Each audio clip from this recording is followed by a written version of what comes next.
We are going to blank. Got these guys? Who is this? Buddy Ryan or Jonathan Gannon? Either way, I love them.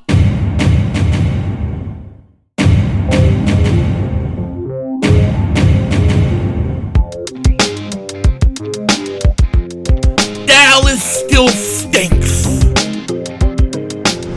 Yo, by the way, King Dingbat here, and hope everybody's having a great day. Hope you guys are doing well. Hope you're hanging in there. And don't forget, Eagle fans, we are going to the Super Bowl. Wait, rerun.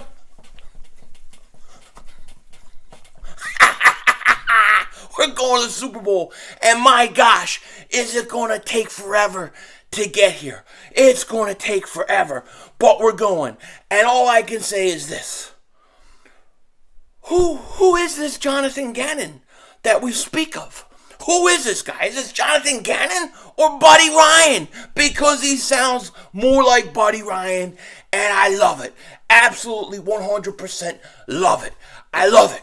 It's beautiful. Now, before we get into all of this, if you're new to the channel and you like the content, make sure you hit that like button. More importantly, make sure you subscribe to the most censored, most throttled Eagles content creator in all of the internet. And that's the truth right here. Hit that subscribe button. And if you've been subscribed for a while, just double check. Double moonwalk check. Make sure you ain't having any shenanigans because there's been a lot lately, okay? There's been a lot lately. So, before I get into the Jonathan Gannon thing, because I'm starting to love this guy. I'm falling in love with Jonathan Gannon. Pause. And I can't believe I'm saying it. But it's not just the last few games. It's what he says. It's an attitude. It's like something inside him's coming out that I didn't think was there for 2 years, and I'm finally seeing it, and I'm liking it. Okay, so we're gonna get into it in a second. First thing, I thought this was interesting, right? And this is kind of funny because I've seen people trying to make a big deal of this, but get this.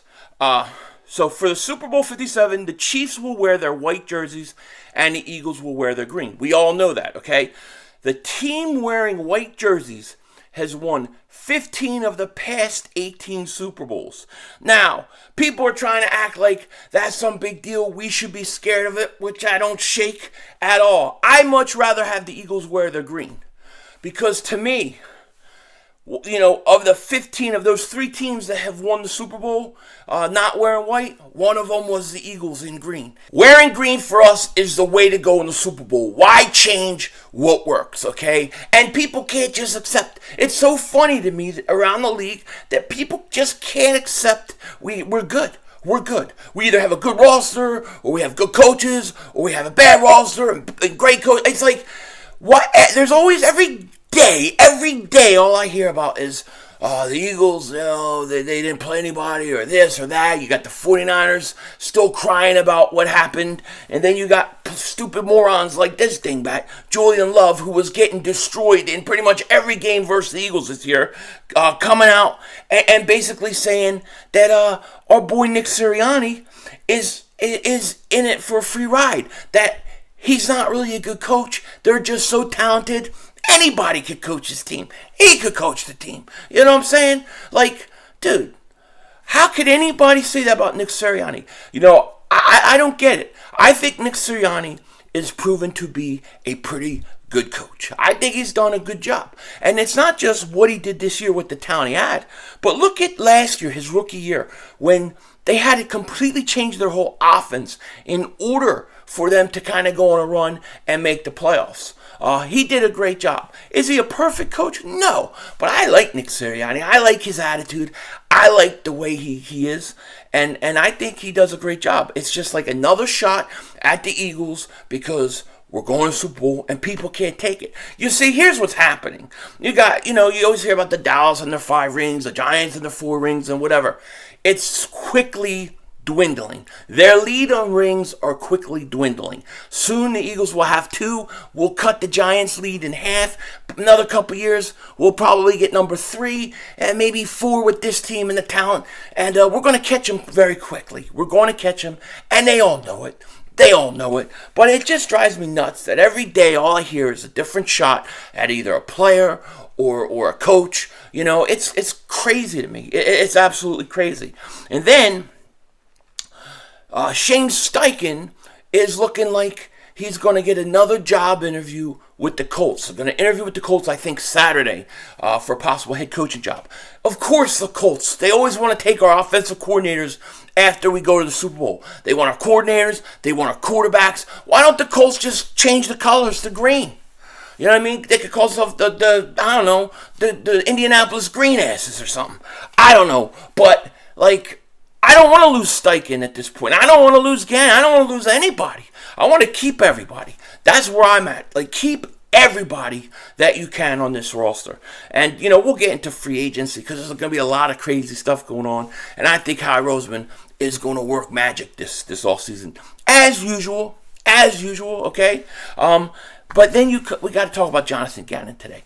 I got to talk about Jonathan Gannon because what I saw in the last 2 playoff games was a guy who obviously, in my opinion, was holding back on us, man. He was holding back on us big time.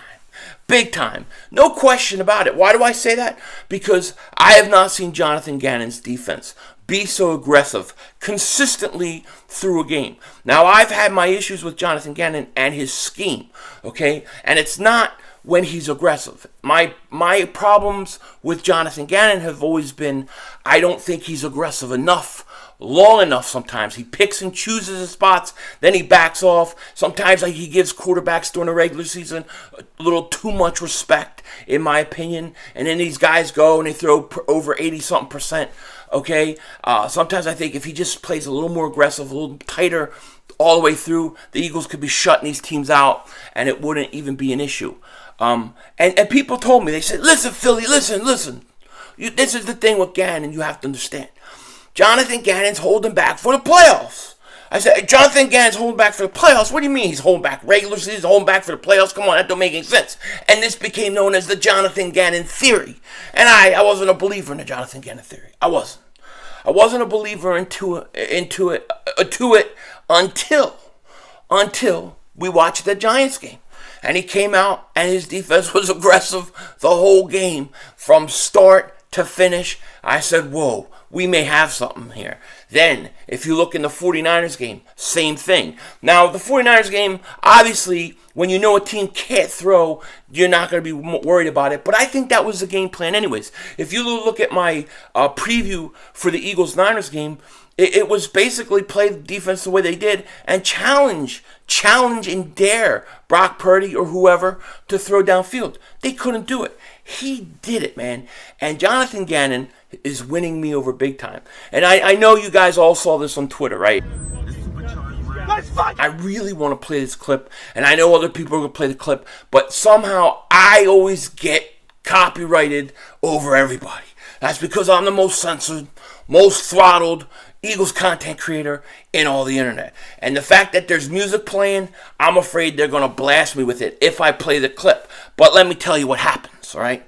So Jonathan Gannon is pulling up, like he's driving by in his car, I guess going to the stadium, and he rolls his window down to this group of fans, and he says, he says this. He says, we're going to fucking gut these guys. That's what he said. We're going to effing gut these guys. And the guys all start, yeah, start flipping out. And he drives away. And I'm going, who is that guy? Who is that guy? I've been waiting to see him act like that since I've been here. Now, maybe he's held back on us and stuff like that. Or maybe he's starting to get it. I got this team. I got to be aggressive. Just go all out. But that, listen. Listen, you could tell me sweet nothings in my ear, and I'm gonna fall for it, okay? And those were love words to me. Those are love words. We're gonna effing gut these guys. I'm falling in love. If my defensive coordinator is saying that, I'm falling in love. Okay, I don't want him to go now. I just on him saying that, I want him to stay. I want him to stay because that's what I want. That's what I want from my defensive coordinator. So man. That's why man said, I'm going to gut this mother up. And I love it. Jonathan Gannon has won me over so much in these playoffs. And he's got to stay. I'm definitely happy he stayed. The thing with Jonathan Gannon is, it never was an issue of was he not a smart coach. You knew he was a smart coach. You just wondered if he had the killer instinct. That was always my thing. Does he have the killer instinct?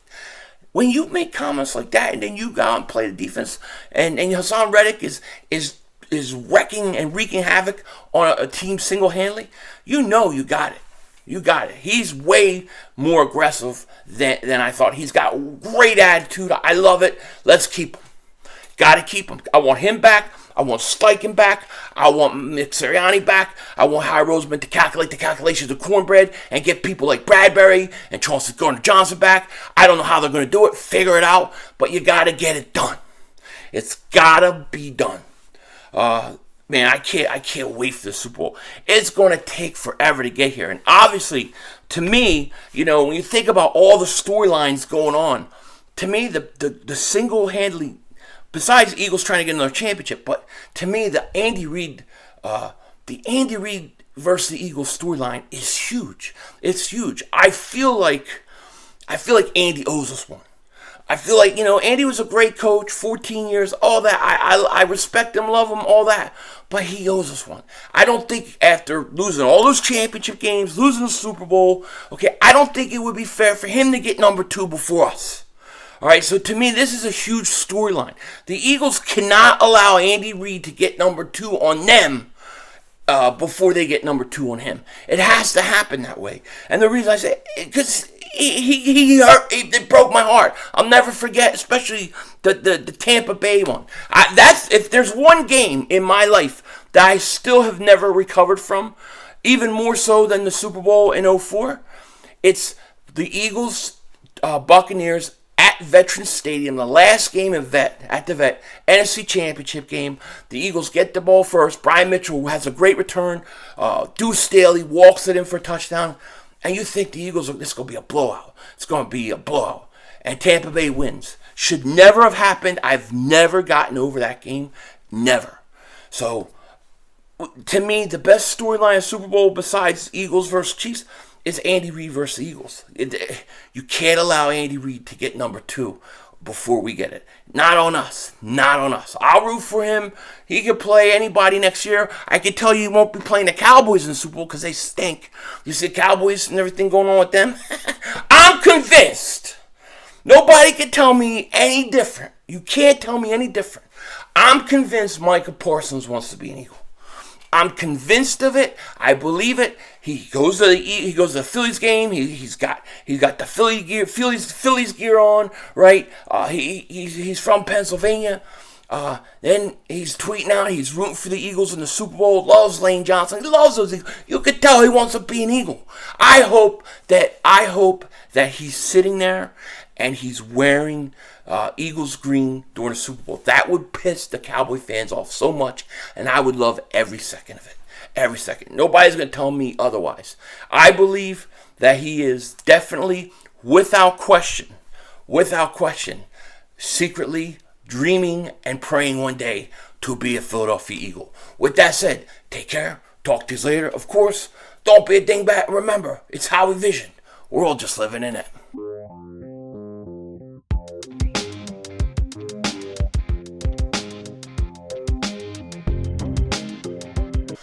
New York is putting up Eagles colors after NFC Championship game. You got Micah Parsons sitting there, and he's wishing the Eagles well, rooting for them in the Super Bowl because he wants to secretly be there. And then you got Cowboy fans just wishing their team was like the Eagles. Just listen to this. Denzel Washington out. Oh, God.